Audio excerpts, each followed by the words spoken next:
some serious clams, but this is a serious machine, folks. John's trikes are so solid and easy to drive that he put his daughter behind the wheel before she even got her driver's license.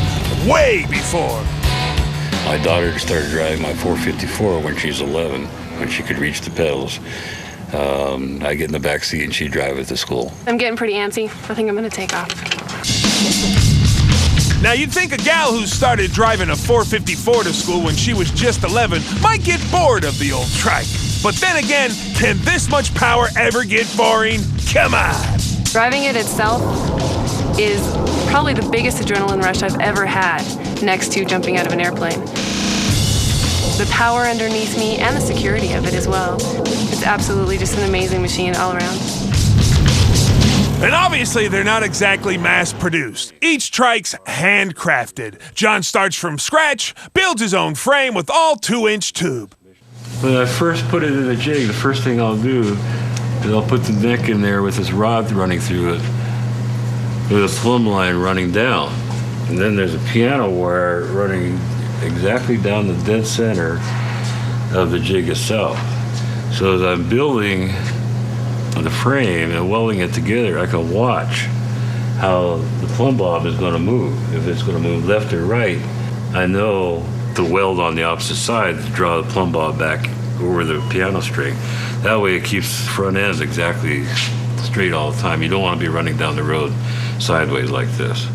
Now, the size and length of the frame's gonna depend on the engine. Different for small and big blocks. He's done 454s, 502s, Chrysler Hemi heads, and this year he's even working on a Viper. Right now, he's building a 572. So what's the power to weight ratio there? Don't ask the swag, I didn't like that class. So let's ask John to do the math. Actually 620 horsepower. You've got 2.3 pounds per horsepower, which is incredible. I hope the thing stays on the ground. Now, the thing with liquid-cooled engines is they require liquid, not something your everyday bike builders gotta deal with. The coolant runs in the lower frame rails. And you cut out a hole here, you block it off so it doesn't go up the frame rails. You weld this on here. That picks it up out of the engine, runs back the frame rails, and it'll come back a hole back here in the back. And you have another pickup here. You weld that in, and that goes directly into the radiator, which sits back in this tray.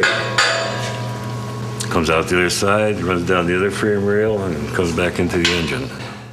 Now, the rap with trikes has always been that they're good as long as they're going straight, but they'll kill you in the corners.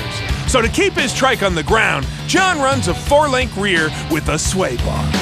It rides soft as you're driving it, but when you get into the corners, it's just flat. You can really cook around the corner on this thing. The forks and triple trees are solid aluminum. For that matter, so are the wheels. John's the first to admit his machines are overbuilt. In fact, he's proud of it. And one of his customers, a guy named Tom Odell, probably owes his life to it. Young gal pulled out in front of me. I slammed right in the side of her. I never did see her. She was 14 years old, no driver's license. She didn't belong out on the street. But anyway, the motorcycle took the punishment. I hit her between 30 and 35 miles an hour. The whole front end was folded in and it busted here and here. But I didn't get hurt at all. I had the seat belt on. The handlebars fell down, folded down, so Now the trike can lull you into a false sense of security. Automatic tranny, gas on the right, brake on the left. It's like driving a car, right? Easy, maybe too easy. You can literally run 75 miles an hour all day long and use one hand on the handlebars. I actually fell asleep one time, went off the road in Arizona and ended up in the bar ditch because I wasn't paying attention because it's so easy to drive. So we had to ask John the question, how fast has he gone in this monster? Now, don't tell the New Mexico State Police, but can you believe 160 miles an hour? It was enlightening.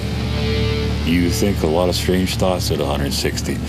Did I put air in the tires? You know, are the tires any good? You know, is my engine going to stay together? You know, it's very strange thoughts at 160. I can't say on TV what I'd be doing at 160.